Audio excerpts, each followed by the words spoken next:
Assalamualaikum teman-teman. Perkenalkan, nama saya Humaira Sofia Sucifani, kelas 6D dari SDIT Darul Iman Padang. Pada kesempatan ini, Humaira akan membahas kehidupan sosial budaya masyarakat ASEAN. Bagi teman-teman yang belum tahu apa saja negara ASEAN, silahkan amati gambar ini. Di gambar ini terdapat 10 negara ASEAN, yaitu Indonesia, Malaysia, Singapura, Brunei Darussalam, Filipina, Thailand, Vietnam, Laos, Kamboja, dan Myanmar. Itu tadi 10 negara ASEAN. Kita lanjut ke pembahasan yang pertama, Brunei Darussalam. Kata Brunei berasal dari kata Nah Baru yang diucapkan oleh penemu negara ini, Wang Ala Betatar. Kata Darussalam sendiri berarti tempat yang damai atau rumah keamanan.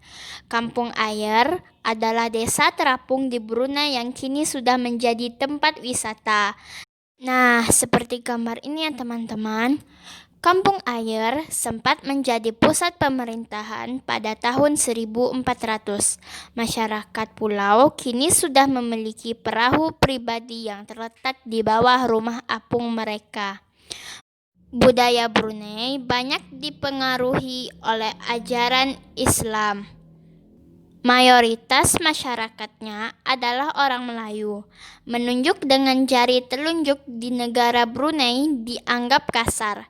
Secara tradisional, orang Brunei tidak berjabat tangan dengan lawan jenis. Yang kedua, Malaysia. Selanjutnya, Malaysia. Dewa Murungga adalah salah satu patung yang berukuran 42,7 meter yang terletak di Batu Caves, gua yang merupakan kuil Hindu di luar India yang paling populer di sekitar Malaysia.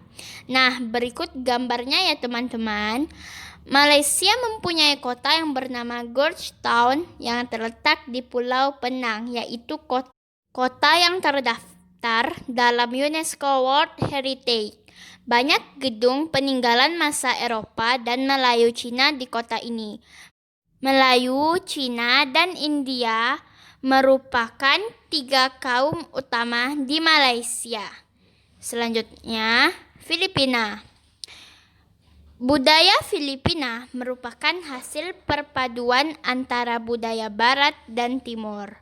Kehidupan budayanya dipengaruhi oleh budaya Melayu, Cina, dan Spanyol.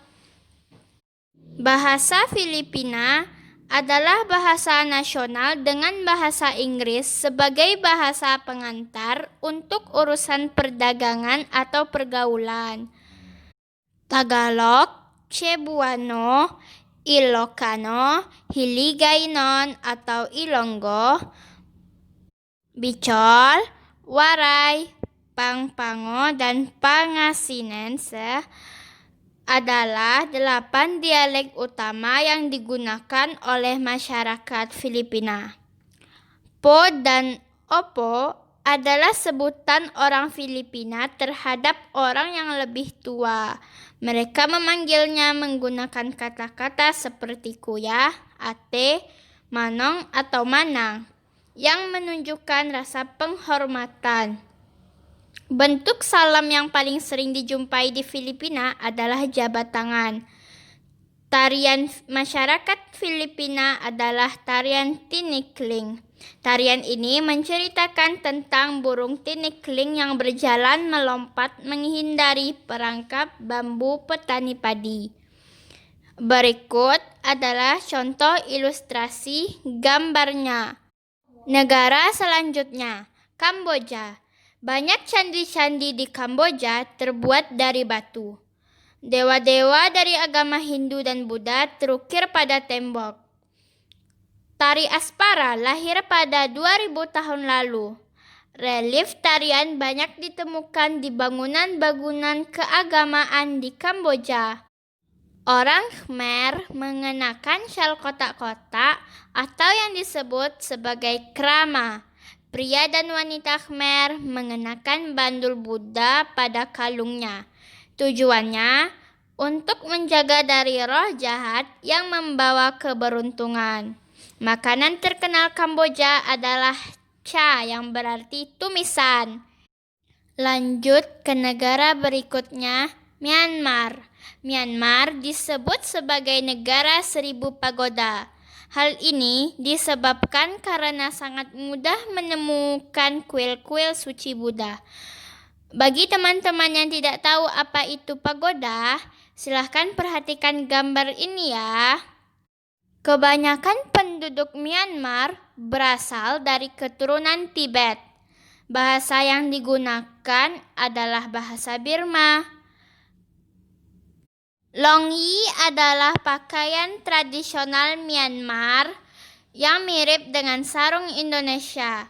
Namun, kain ini membelit bagian tubuh mereka mulai dari perut hingga betis. Long Yi yang berbahan kain katun bukan saja dikenakan pria dewasa, namun juga anak-anak dan wanita. Negara berikutnya, Vietnam. Permainan menangkap jangkrik dengan mata tertutup adalah permainan tradisional anak Vietnam. Berikut gambar ilustrasinya ya teman-teman. Cara memainkan permainan ini, anak yang berada di tengah lingkaran, matanya ditutup kain, menangkap salah satu teman dan menebak namanya. Ao Dai adalah salah satu baju khas dari Vietnam. Topi caping pun banyak ditemui di sana. Orang Vietnam gemar duduk di dingklek, yaitu kursi yang sangat pendek. Bukan hanya untuk makan, bahkan untuk mengobrol pun mereka senang duduk di atas dingklek. Kebanyakan dari orang Vietnam memiliki nama keluarga Nguyen.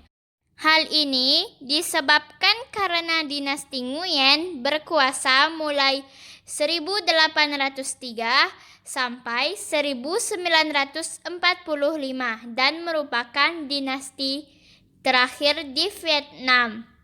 Negara yang kita bahas berikutnya adalah Laos. Nama Laos berhubungan dengan penemunya, yaitu Ai Lau. Orang Laos terkenal kesabaran dan kesederhanaannya. Hal ini terkait dengan ajaran agama Buddha yang banyak dianut oleh masyarakatnya. Bola voli, katau, adalah olahraga tradisional yang dimainkan oleh masyarakat Laos. Bun Pimay adalah sebutan tahun baru bagi masyarakat Laos. Semua penduduk membersihkan rumah, mengenakan pakaian baru, dan mencuci patung-patung Buddha saat tahun baru mereka. Makanan utama bangsa Laos adalah nasi atau beras ketan yang dimakan dengan tangan langsung. Orang Laos menyebut dirinya Luk Hau Niao, yang artinya anak turun nasi ketan. Negara berikutnya, Singapura. Negara yang paling maju di antara negara ASEAN lainnya memiliki lambang negara, yaitu merlion. Merlion sendiri adalah patung berkepala singa dan berbadan ikan. Menurut mitos, Singapura dahulunya adalah kampung ikan. Kampung ikan ini bernama Temase yang berasal dari bahasa Jawa yang artinya lautan. Singapura berasal dari kata Sanskerta yang berarti kota singa. Penduduk Singapura berasal dari Cina, Melayu, India, dan Eropa. Kaum Baba adalah sebutan bagi keturunan Cina Melayu. Singapura memiliki 4 bahasa resmi, yaitu Melayu, Mandarin,